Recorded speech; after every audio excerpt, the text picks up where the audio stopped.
بسم اللہ الرحمن الرحیم۔ السلام علیکم دوستو۔ جب حضرت امام حسین رضی اللہ تعالی عنہ کو دھوکے سے کوفہ بلا کر بے دردی کے ساتھ شہید کر دیا گیا اور ان کی آل اولاد اور اصحاب کو بھی شہید کر دیا گیا، اس طرح حضرت امام حسین کی شہادت کے بعد اولاد رسول کو قید کر لیا گیا۔ نبی کی بیٹیوں کو بے پردہ کر کے کوفہ اور شام کی طرف لے جایا گیا۔ پیارے دوستو، یزیدی فوج کے بدبختوں نے اہل بیت کی تمام پاک دامن خواتین کے سروں سے دوپٹوں کو اتار دیا، ان کے پاؤں میں بیڑیاں ڈال کر ان کو قید کر کے لے جایا گیا۔ امام حسین کی شہادت کے بعد بیواؤں کو قید کر کے آگے آگے یزید کی فوج خوشیاں مناتی جا رہی تھی اور ناچتی جا رہی تھی، اور ان کے پیچھے اہل بیت اطہار کی پاک دامن خواتین قید ہو کر آ رہی تھیں۔ فوج یزید نے تمام شہیدوں کے کٹے ہوئے سروں کو اپنے نیزوں پر اٹھایا ہوا تھا۔ وہاں میدان کربلا میں حضرت امام حسین علیہ السلام اور ان کے اصحاب کے جسم مبارک بغیر سر کے پڑے تھے۔ میدان کربلا میں ہر طرف لاشیں ہی لاشیں پڑی تھیں۔ پیارے دوستو، روایات میں آتا ہے کہ 3 دن تک میدان کربلا میں امام حسین اور آپ کی آل کی اولاد کی لاشیں بغیر کفن دفن کے پڑی رہیں۔ چنانچہ 13 محرم 61 ہجری کو جب آس کے پاس لوگوں کو یہ معلوم ہوا کہ یزیدی فوج کا پہرا کم ہو چکا ہے، تو اس کے پاس کے لوگ نہر فرات سے پانی بھرنے کے لیے آئے۔ بنی اسد کی کچھ عورتیں جب نہر فرات سے پانی بھرنے کے لیے آئیں تو انہوں نے یہ منظر دیکھا کہ میدان کربلا میں ہر طرف لاشیں بکھری پڑی ہیں، کسی کا بازو کہیں پڑا ہے تو کسی کا جسم کہیں پڑا ہے تو کسی کے پاؤں کہیں پر پڑے ہیں۔ ان عورتوں نے لرزرا کر دیکھنے والا جب یہ منظر دیکھا تو وہ بھاگتی اپنے مردوں کے پاس گئیں اور اپنے مردوں سے کہنے لگی کہ اس کربلا کے میدان میں حضرت محمد صلی اللہ علیہ وسلم کا خاندان تھا، شاید یزید نے ان کو شہید کر دیا ہے۔ ان شہیدوں کی لاشیں بکھری پڑی ہیں اور ان کے خیمے جلے پڑے ہیں۔ وہ عورتیں اپنے مردوں سے کہنے لگیں کہ آؤ ہم چل کر آل رسول کے شہیدوں کو دفن کرتے ہیں۔ ان عورتوں کی یہ بات سن کر ان کے مرد اور عورتیں سے کہنے لگے، تم پاگل ہو گئی ہو، آل رسول کو یزید نے قتل کیا ہے، اگر ہم ان کو دفن کریں گے تو یزید کہیں ہمارا دشمن نہ بن جائے اور کہیں ہم کو بھی قتل نہ کر دے۔ تم اس بات کو چھوڑ دو، کوئی نہ کوئی آئے گا اور تو ان کو دفن کر دے گا۔ اپنے مردوں کی یہ بات سن کر وہ عورتیں اپنے مردوں سے کہنے لگی کہ تعجب ہے تمہارا ایمان پر، تم لوگ رسول صلی اللہ علیہ وسلم کا کلمہ پڑھتے ہو اور ان کی آل اولاد سے محبت رکھتے ہو۔ یاد کرو حضور پاک صلی اللہ علیہ وسلم نے کیا فرمایا تھا کہ میں تم لوگوں سے کچھ نہیں مانگتا سوائے اس کے کہ تم لوگ میری آل اولاد سے محبت کرو۔ اس طرح یہ عورتیں اپنے مردوں سے کہنے لگیں، اگر تم لوگ نہیں جاتے تو مت جاؤ، ہم جائیں گے حضور پاک صلی اللہ علیہ وسلم کی آل اولاد اور ان کے نواسے کو دفن کرنے کے لیے۔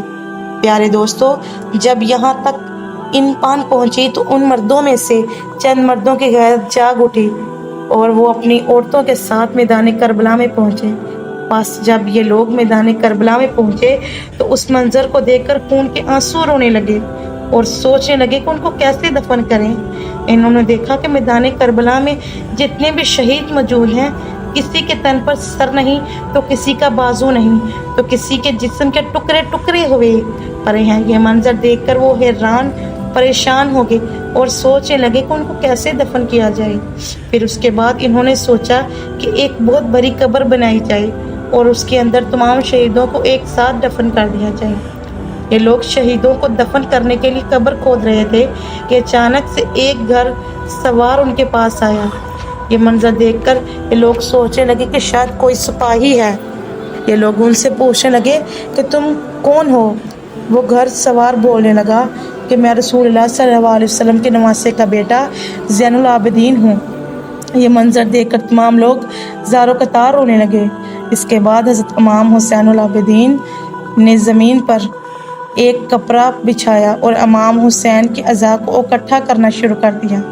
کہیں سے امام حسین کا ہاتھ مبارک ملتا ہے، کہیں سے امام حسین کے جسم کا کچھ حصہ ملتا ہے۔ اس طرح حضرت امام زین العابدین نے حضرت امام حسین کے تمام جسم کے حصوں کو جمع کیا اور ایک مقام پر اکٹھا کر لیا۔ اور جب حضرت امام زین العابدین حضرت امام حسین کو دفن کرنے کے لیے میدان کربلا میں زمین کو کھولتے ہیں تو دیکھتے ہیں ایک جگہ پر پہلے سے ہی قبر بنی ہوئی ہے۔ چنانچہ امام العابدین حضرت امام حسین کو اس کے اندر دفن فرما دیتے ہیں اور ان کے ساتھ حضرت امام زین العابدین اپنے بھائی حضرت علی اصغر اور علی اکبر کو بھی دفن کر دیتے ہیں اور میدان کربلا میں ایک قبر بنا دیتے ہیں اور وہاں دوسری طرف جو ان لوگوں کے ساتھ ایک بہت بڑی قبر تھی، وہاں اس قبر میں کربلا میں موجود تمام شہیدوں کو اس قبر کے ساتھ دفن کر دیا جاتا ہے۔ پیارے دوستوں، میدان کربلا میں موجود اس جگہ کو آج بھی گنج شہیدہ کہا جاتا ہے، جہاں تمام شہیدائے کربلا کے جسم مبارک ایک ساتھ دفن کیے گئے ہیں۔ اس طرح جب تمام شہداء کربلا کو دفن کر دیا گیا تو کسی نے کہا کہ ایک شہید کو دفن کرنا ابھی باقی ہے، کوئی بوڑھے صحابی ہیں، ان کو ابھی تک تدفین نہیں کیا گیا۔ اس وقت امام سجاد علیہ السلام رو کر فرمانے لگے کہ یہ حبیب ابن مظاہر ہے۔ آپ علیہ السلام فرمانے لگے کہ اللہ تبارک و تعالیٰ یہ چاہتا ہے کہ ان کو ایسی جگہ دفن کیا جائے جہاں پر جب بھی کوئی امام حسین کے پاس آئے تو ان کو سلام کر کے آئے۔ اس کے بعد حضرت حبیب علیہ السلام کو دفن کیا گیا۔ جب سب لوگ دفن کرنے کے بعد جانے لگے تو کسی نے کہا کہ ٹھہرو، ابھی ایک اور شہید کو دفن کرنا باقی ہے۔ تو لوگوں نے کہا تمام شہیدوں کو دفن کر دیا ہے، اب کون شہید باقی ہے؟ بس امام سجاد فرمانے لگے کہ آؤ نہر فرات کے کنارے۔ جب تمام لوگ وہاں پر پہنچے تو دیکھا کہ حضرت عباس کا ایک بازو پڑا ہے۔ جب تھوڑا آگے بڑھے تو دیکھا کہ حضرت عباس کا دوسرا بازو پڑا ہے۔ حضرت عباس کا جسم مبارک وہاں پر موجود تھا جہاں پر آپ لڑتے لڑتے شہید ہوئے تھے۔ اس پر حضرت عباس علیہ السلام کا دوسرا بازو پر ملا۔ اس کے بعد حضرت عباس کے لیے قبر کھودی گئی اور آپ کے جسم مبارک کو بھی ایک مقام پر دفن کر دیا گیا۔ آج بھی کربلا میں حضرت عباس اور حضرت امام حسین کی قبر مبارک ایک دوسرے کے آمنے سامنے ہے۔ اللہ تبارک و تعالیٰ سے دعا ہے کہ اللہ تبارک و تعالیٰ ہمیں اہل بیت سے بے انتہا محبت کرنے کی توفیق عطا فرمائے اور جس اسلام کی خاطر اہل بیت نے اپنی جانوں کو قربان کیا، اس اسلام پر حقیقی طور پر چلنے کی توفیق فرمائے۔ دوستو، آج کی ویڈیو آپ کو کیسی لگی؟ اگر پسند آئی تو ضرور ہمارے چینل کو سبسکرائب کریں اور ہماری ویڈیو کو لائک کریں۔ خدا حافظ۔